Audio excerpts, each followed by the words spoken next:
Welcome to the P.A.S. Report podcast.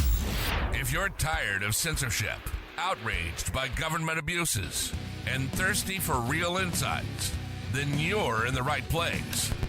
Get ready, because here, the fight for freedom never ends. Here's your host, Professor Nick Giordano. What's up, everyone? Welcome to the P.A.S. Report podcast. This is your host, Nick Giordano. I'm glad you could join me today. Make sure you follow and subscribe to the podcast so that you never miss an episode. Also, visit the P.A.S. Report website, pasreport.com, and share this episode with your family and friends. I have a great guest today. Today, I have a constitutional scholar, an attorney, a former professor, and he's someone that has been in the mix of the lawfare that's been going on in the United States for several years, how our government has been weaponized to target people simply because they don't like what they represent or what politics they hold. I have John Eastman joining me.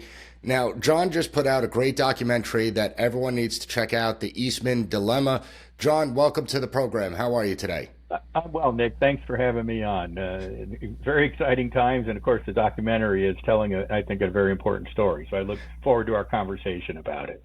Well, it certainly is. And as the audience knows, today the 47th president is being inaugurated in the United States. And when it comes to the documentary that you put out, can you explain to the audience, because a lot of them might not know what you went through, can you explain why you decided to embark on this documentary? Sure. And let me make one slight correction. Went through suggests that it's behind me. It's still ongoing. So we're fighting. So, I got a call late November of 2020 from President Trump asking me to represent him before the Supreme Court of the United States because there was a lot of illegality that occurred in the election, and the courts were not taking the merits of the cases up. They were dismissing these things on various procedural technicalities. And so he asked me to help devise a strategy that would get the merits of their claims looked at. And I did that. I did that in intervening in the Supreme Court of the United States. We did that in what are called cert petitions, or petitions asking the U.S. Supreme Court review from cases in Pennsylvania and Georgia and Wisconsin. The Supreme Court punted on all of them. So unfortunately, we never got anybody addressing the merits. Since then, though, I've been, the longest and most expensive bar disciplinary proceeding in history out in California, still ongoing. I was unindicted co-conspirator in the Jack Smith criminal indictment against President Trump in D.C. I'm indicted in Georgia and indicted in Arizona, along with a lot of others, for simply challenging the results of the 2020 election and trying to get full investigations of what went on to make sure that the person that was certified was actually the person that won the election. And for that, we've been with extremely targeted, criminal and bar disciplinary proceedings and protesters at my house and people vandalizing our cars and spiking our driveway to try and, cause accidents and destroy tires. All of that's death threats, all of that stuff. Just because I represented President Trump and, dared to shine a light on the obvious illegality that occurred in the 2020 election. That's a great point that you're bringing up. This is the United States of America. And when we look at elections, you go back to the very founding of the country, there's always been challenges to elections. And usually people will hear the challenges, and if there's merit to them, they'll take the case forward. But here, as you point out, the courts, they didn't bring anything up on merit. They just punted it away and said, hey, we're not touching this. We're not going near this, and we don't want to be the ones to get involved in this. So what are the implications? If people in the United States and constitutional scholars like yourself are not able to bring challenges, otherwise you risk of fear of being targeted and your life and your reputation and your livelihood getting destroyed. What are the implications? Well, the implications are profound, and that's one of the reasons we did the movie. Look, one of the leaders of the 65 Project, which is one of these outside groups agitating against all of the Trump lawyers, they've actually admitted our goal is not just to get them all disbarred, but to make them so toxic in their firms and their communities that right-wing legal talent will never want to take on these kind of election challenges again. And it's not limited to election challenges. The left is trying to silence anybody and silence lawyers from representing anybody who takes a position contrary to the leftist agenda. If your parents protesting at a school board meeting because they're letting 50-year-old men expose themselves in your daughter's locker rooms, or letting teenage boys compete in the swim meets or track meets against your daughters, you protest that, or you protest DEI, or you protest vaccine mandates, or whatever it is. Whatever the left has said is something that you're not allowed to talk about if you are contradicting us. They're going to go after you. And we cannot tolerate a system of free government where only one side gets to have legal representation. And we can't, look, I mean, and the election stuff, I think, is the most profound, because the cornerstone of our system of government is consent of the governed. That's derived from the foundational principle that all men, all human beings are created equal. And we give that consent. We weren't there in 1776 when they signed the Declaration, or 1787. Maybe my friend Rudy Giuliani was, but the rest of us weren't. And the way we give consent to the ongoing operations of our government is through elections.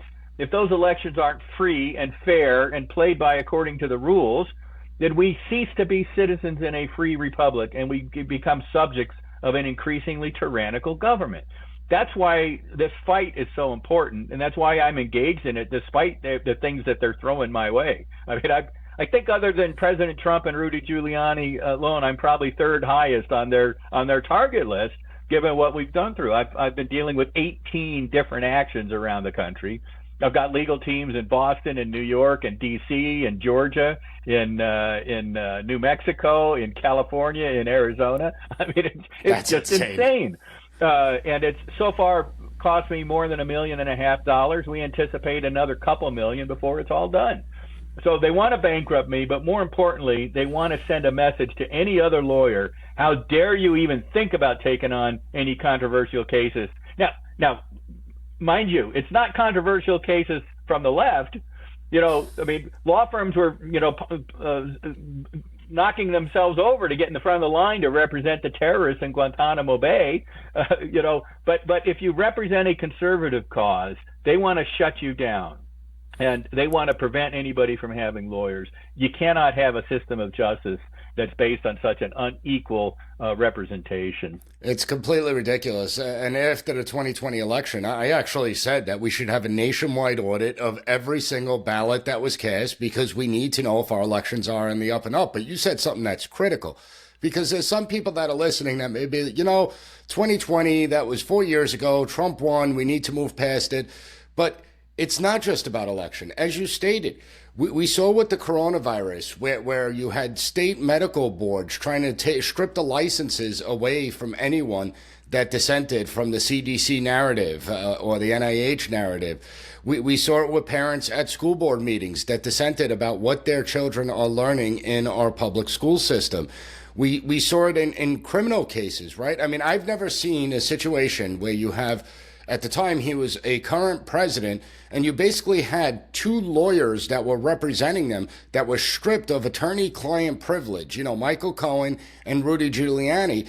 They treat conservative lawyers as if they're like the Bruce Cutlers of the world, correct? Well, that's right. And it's not just the attorney-client privilege, the oldest privilege in Anglo-American law. It's an utter abuse of the First Amendment. What we were doing was petitioning the government for redress of grievances. That's the exact language from the First Amendment. And there were grievances aplenty. We were engaged in free speech and freedom of association. They're shredded that. The Fourth Amendment, the reason we have a Fourth Amendment is because the king was issuing general warrants. He said, I don't like those colonists like Tom Paine. Here's a warrant. You go search everything that you can find about him and get me something we can nail him with. The Fourth Amendment was written precisely to prohibit that. I'll tell you the story. They seized my phone, and the warrant said, we can seize all your electronics listed in the attached affidavit. They refused to give me the warrant before they seized the phone, and to this day they haven't given me the attached affidavit. And I'm fairly certain the phone they took was not on there because I had just bought it. It was not the one I had January 6th. And it also said, and we get to seize everything, all the data on it. Now that right there is a general warrant. The Fourth Amendment says you got to state with particularity the specific things to be searched or seized. They said, well, we're seizing everything, but we're not going to look at it until we get a second warrant meeting the particularity requirements. And 2 months later, I start getting documents and communications from my phone from a team in Portland, Oregon, working with the Department of Justice, reviewing my stuff for attorney-client privilege. And they asked, is this a privileged document? I said, how do you even have those documents? You weren't supposed to look at anything without a second warrant. And they said, well, we got the second warrant. I said, well, I haven't seen it. Well, of course not, because we were in possession of the phone by then, so we served the warrant on ourselves. I mean, this is laughable. It's just a gross breach of the Fourth Amendment, the Fifth Amendment, the Sixth Amendment right to counsel. But they don't care. If it involves Trump, forget about anything in the Constitution that stands in the way. We're going to do everything we can to take him out, to prevent him from being effective, to scare his supporters and his lawyers from standing up.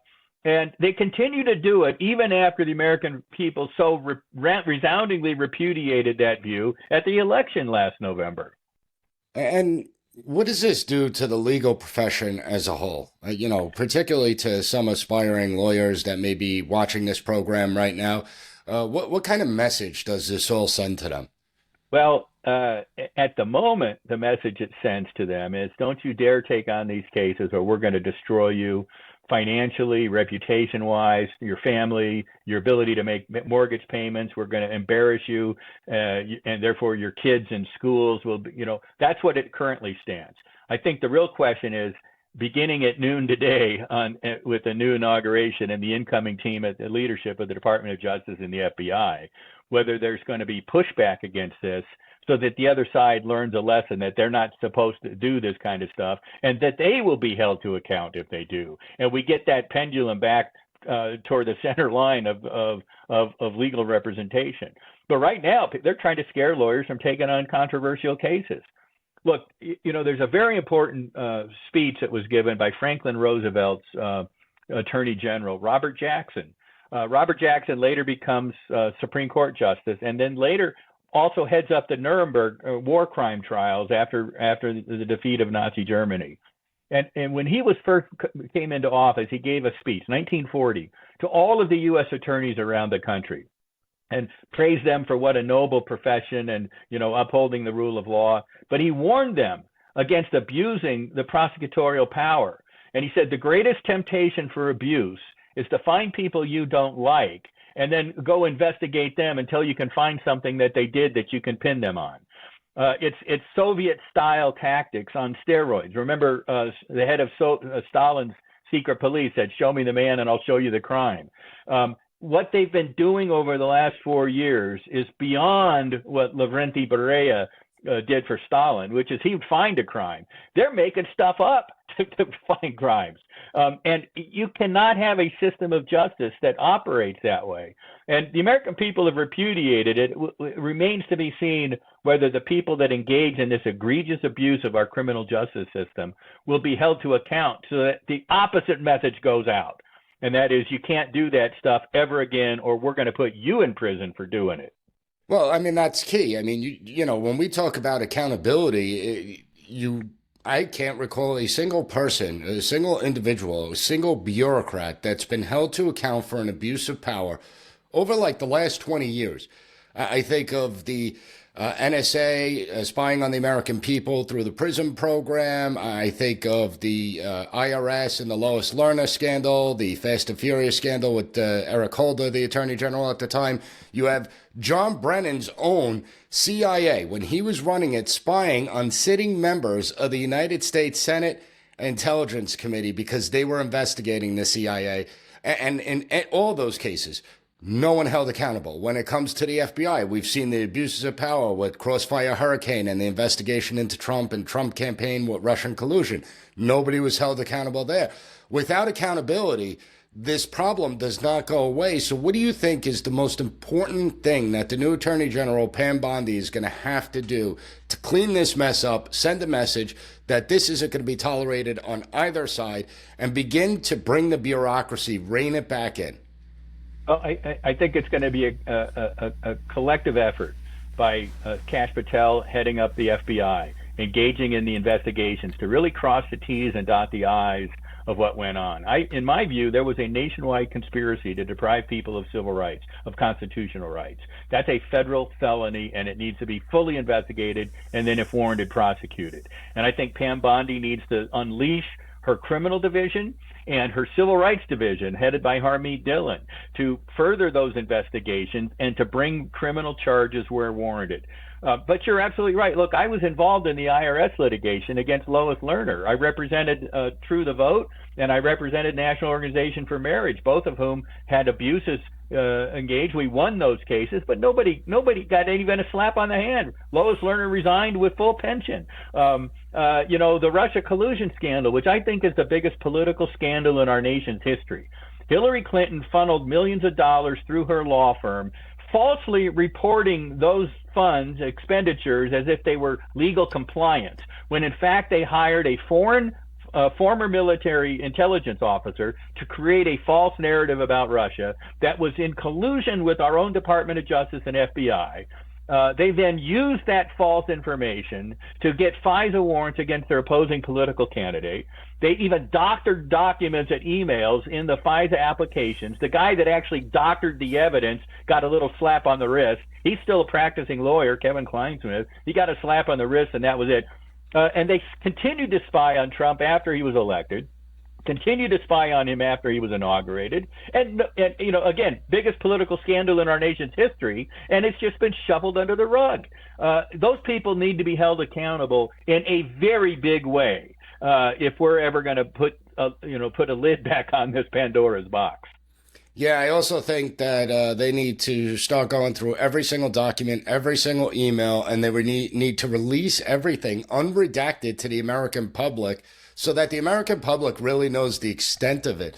I mean, I think it's much more widespread than people could possibly imagine. Now, in your documentary, when you were looking at this, were you able to pinpoint, when did it get so bad? I mean, if something like this occurred 40, 50, 60 years ago, both political parties would have been outraged. It would have been a firestorm in the media. The media would have been covering this 24/7. Now it doesn't even get a blip on the radar anymore. People just, all right, time to move along.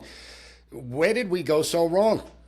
Well, we went so wrong when the media decides that they are on one team instead of the other team, rather than neutrally reporting.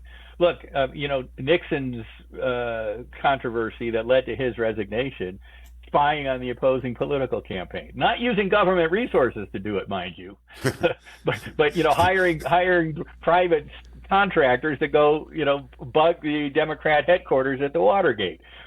That was a huge scandal. The media loved to cover it, partly because they didn't like Nixon, but partly because, the media then covered scandals, whichever side it played out on.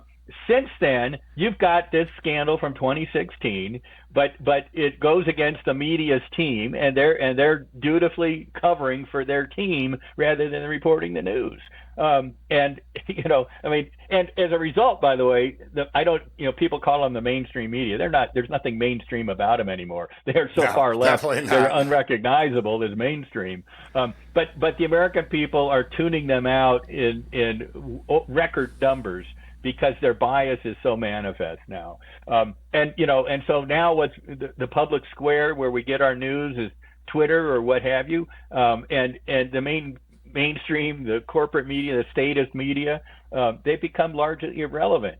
But they nevertheless keep trying to set narratives and hide bad narratives for their team. Right? It's really stunning. Well, the media has become nothing more than an extension of the DNC at this point. I mean, it's so obvious.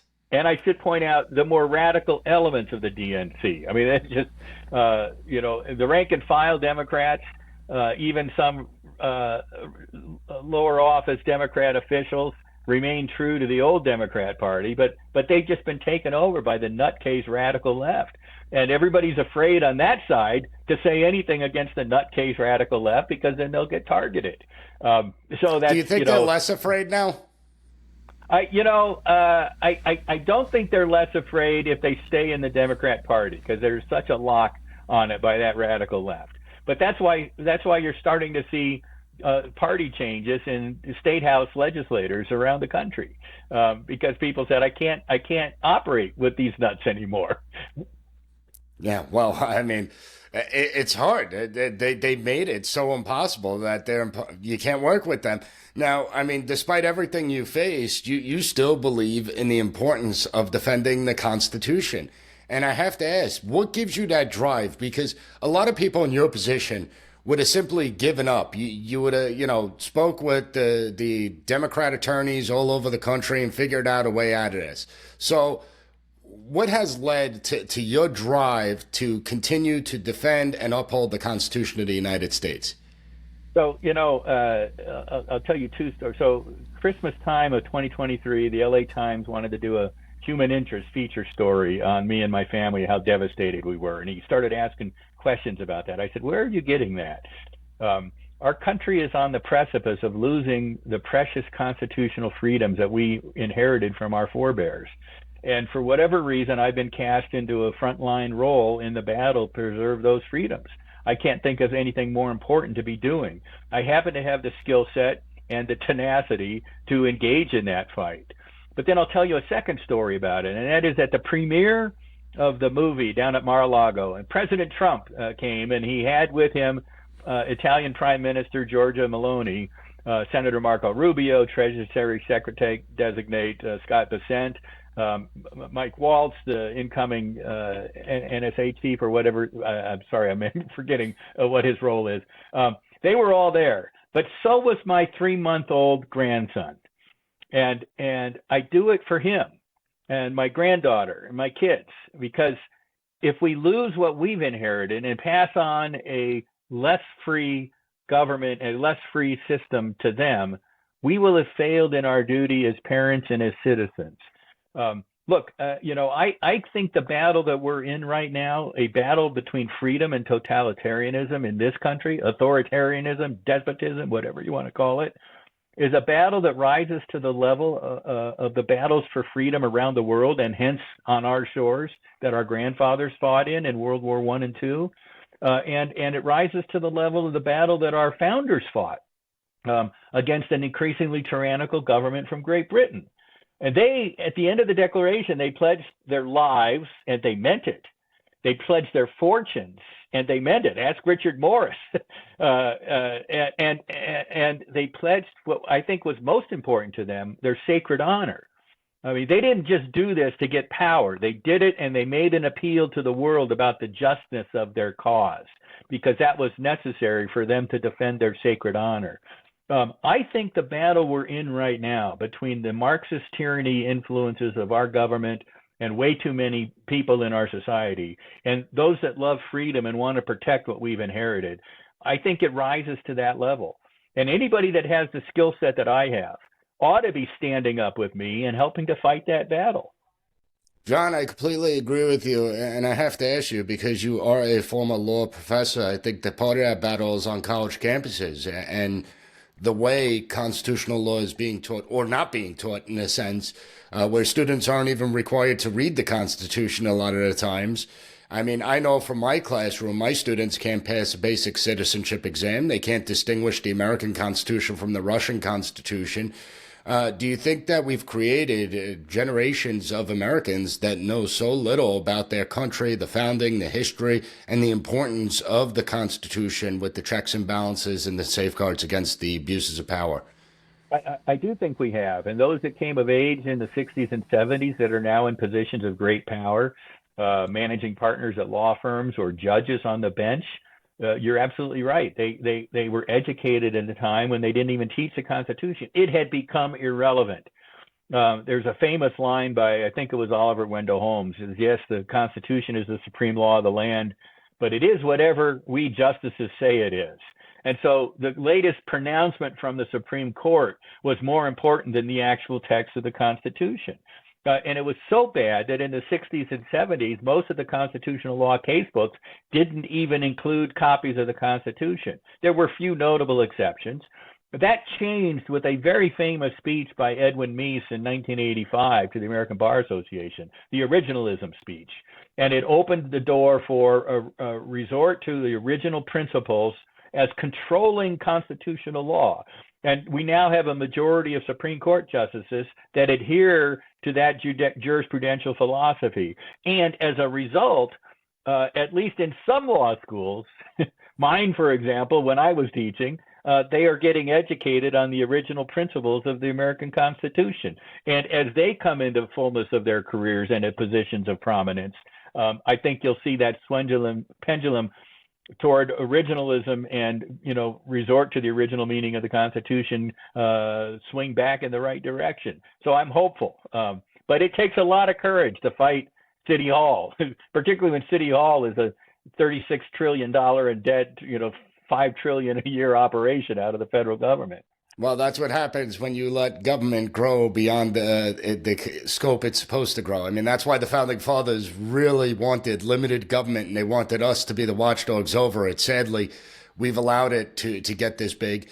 But we've also been indoctrinated with the belief that you have to support the government, that they have our best interests in mind. When I tell my students, always be skeptical. You always have to be skeptical of government and government power and how they use that power. That's what our Founding Fathers would have wanted. There's that famous line from Ronald Reagan, who had a great sense on how to crystallize a big idea in a very short phrase.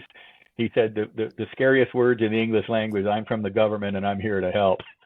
It certainly is. I mean, I'm hopeful that, we begin to rein it in. I mean, now I think there is a second Trump administration that there's a will to try and dismantle this apparatus to some degree. It's going to be an uphill battle because you are going against the swamp. And as we've seen, as you're dealing with to this day, the swamp is a very powerful force and it takes a lot to overcome it. That's why I admire your drive to stand up for what you believe in, to stand up for the Constitution. Everyone needs to check out the Eastman Dilemma. It's an important documentary and it highlights how lawfare is being used, how government has been weaponized, and how we need it to end, and we need it to end now, because the longer it goes on, the more likely we lose the republic. Well, for a limited time only. It's eventually going to be up on one of the paid platforms, but for a limited time, they can watch it for free at madisonmediafund.org. And I encourage them to get together, make a movie night, invite your friends and family over, make some popcorn and watch this thing. It's important. And then share the link with everybody you know. We're also going to be traveling around the country doing private screenings for people to assemble and watch and then engage in discussion afterwards. And I will be posting a list of those private screening areas on my Legal Defense Fund website, givesendgo.com/Eastman. So people can watch the film now. They can attend one of those events and when we come to their town, and let's get as much publicity for this thing as possible. Because I think every American needs to see this, need to understand what's been going on, get darn angry about it, and then let their elected representatives know that if they don't do something to put a stop to this, they will not be elected representatives for much longer. Absolutely. And we're going to have links to those websites at the P.A.S. report, PASreport.com. So everyone, you can check it out. You could go to John Eastman and watch the documentary, and you'll be able to go to the Give, Send, Go website. And hopefully you'll be on Long Island. I'll come out to see you. So, well, John, we're looking like a first week in March, I think we'll be there. So, and I'm guessing it's at the America First warehouse. Yes, that's right. That's right. I will see you there then. I go there often, so I know the guys over there. So, John, right. Thanks for coming on. I really appreciate it. All right. Take care, Nick. I appreciate it. Thank you. Thank you for listening to the P.A.S. Report. Don't forget to rate, share, and hit that subscribe button. That way you'll never miss an episode. For more exclusive content and updates, visit us at PASreport.com and follow Professor Giordano on all social media platforms at P.A.S. Report.